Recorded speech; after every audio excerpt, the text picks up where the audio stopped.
is something we'll carry with us, whether we want to think about it or not. Philosophy has been trying to process that inevitability for centuries, and existentialism is one of the loudest voices in that conversation. The existentialists didn't give us comforting answers, they gave us the opposite. The reminder that life doesn't come pre-packaged with meaning, and that is the one thing that makes all of this temporary. Now, video games are a strange space to think about that.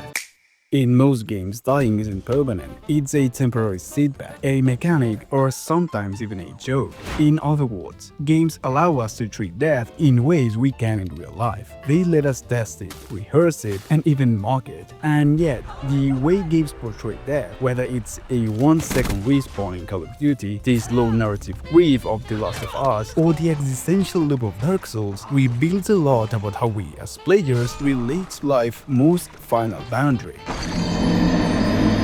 So today let's talk about existentialism, death and video games, not to be morbid, but because games might actually tell us something about how to live. Now, existentialism is messy. It's not one philosophy, but a family of ideas tied together by a few core claims. Life has no predetermined meaning, death is inevitable, and meaning is something that we create, not something that we discover. Now, Jean-Paul Sartre said, "We're condemned to be free." That sounds empowering, but it's terrifying. Freedom means responsibility. Responsibility means we don't get to blame anyone else when we waste 400 hours grinding in RPG instead of doing something meaningful.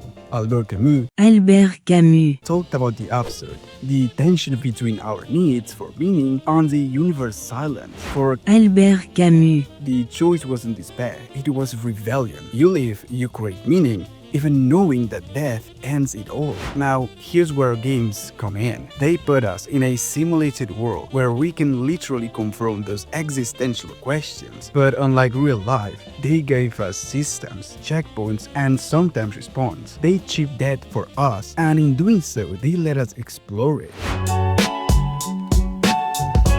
Now, in most games, death is a speed bump. In Mario, you fall into a pit, lose a life, and restart. It's not terrifying, it's almost comedic. In shooters like Call of Duty or Halo, you die and come back seconds later. The world continues as if nothing happened. This trivializes death, turning it into a statistic. And yet, even here, there's something existential. We learn that failure isn't the end. We persist and we keep trying. And if you zoom out, there's something almost comforting in that. These games mirror the small failures of daily life. You miss a deadline, you burn dinner, you say something awkward at a party. Life doesn't end, you just respond into the next awkward moment. Darksouls is a different story. Here death is expected, even welcome. The game practically dares you to die. Every enemy you encounter is a test, and you will fail. But that failure isn't meaningless. Death in Dark Souls is a teacher. Each time you fall, you carry knowledge with you. That hidden trap you didn't see before, next time you'll sidestep it. That boss attack pattern that blindsided you, next time you will parry it. The game reshapes your relationship with death. Instead of seeing it as the end, you start to see it as part of the process, an essential step toward mastery. This mirrors Nietzsche's idea of eternal recurrence, life as a cycle of endless repetition, and the challenge is to embrace it and affirm it. And that's why so many players describe Dark Souls as life-changing, not because of the lore or not even because of the combat, but because it teaches resilience. It whispers, yes, you will suffer, but you will also overcome. Death becomes not a wall, but a doorway. Then there are permadeath modes, roguelikes, or challenges like Nuzlocke runs in Pokemon. Here death has a real weight. When you lose, you lose. That character, that progress is gone forever. Suddenly, every decision matters. Think of XCOM. You can spend hours leveling up a soldier, watching them climb from rookie to decorated veteran. They aren't just pixels. They carry your time, your strategy, your emotional investment. And then, in a single unlucky roll of the dice, they are gone. No do-overs, no checkpoint.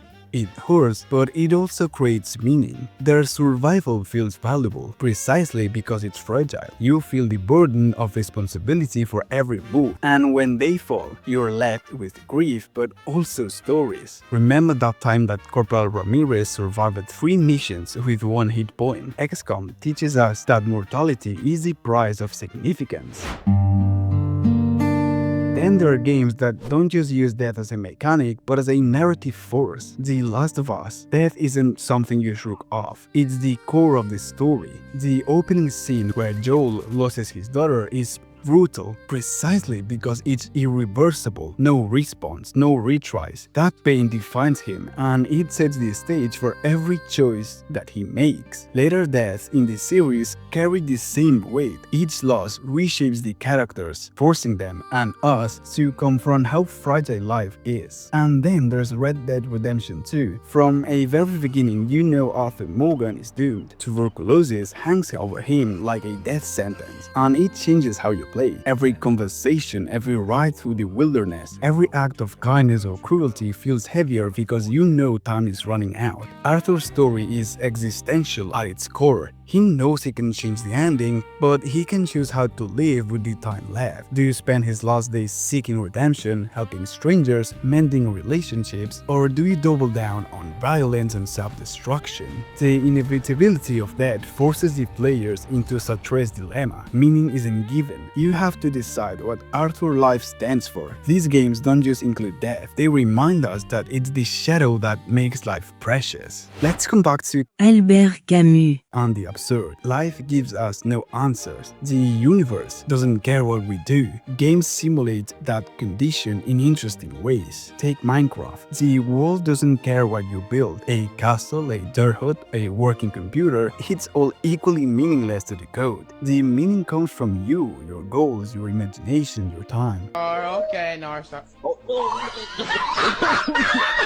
Or look at MMO players. Spend countless hours farming loot, chasing achievements, building guilds. Objectively, the loot is meaningless. It vanishes when the servers shut down, but subjectively, it matters deeply. It's not about the item, but the friendship, the shared effort, and the collective stories. This mirrors our lives. From one perspective, it's all arbitrary. From another, it's where meaning actually comes from what we choose to value. And then there are games like Hades or Returnal, where the absurdity becomes literal. You die, and you die, and you die again. You're a Sisyphus, condemned to push the boulder. The trick, as Camus said, is to imagine Sisyphus happy, to find meaning in the repetition itself. But here's the twist.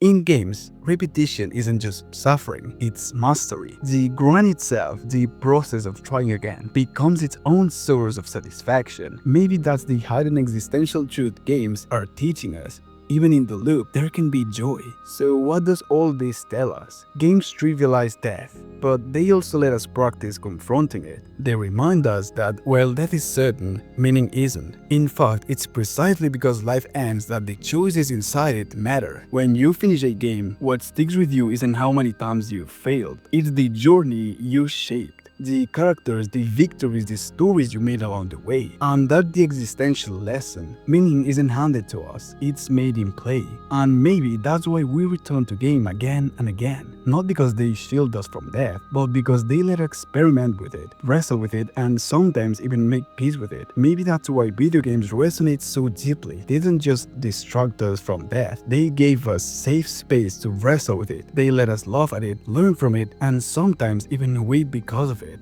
In life, just like in games, death will always be there, waiting. But what defines us isn't how often we fall, it's how we choose to live in the time we're given, how we play, and what stories we've left behind. So if existence really is a game with no response, maybe the best we can do is pick up the controller, press start, and make it count.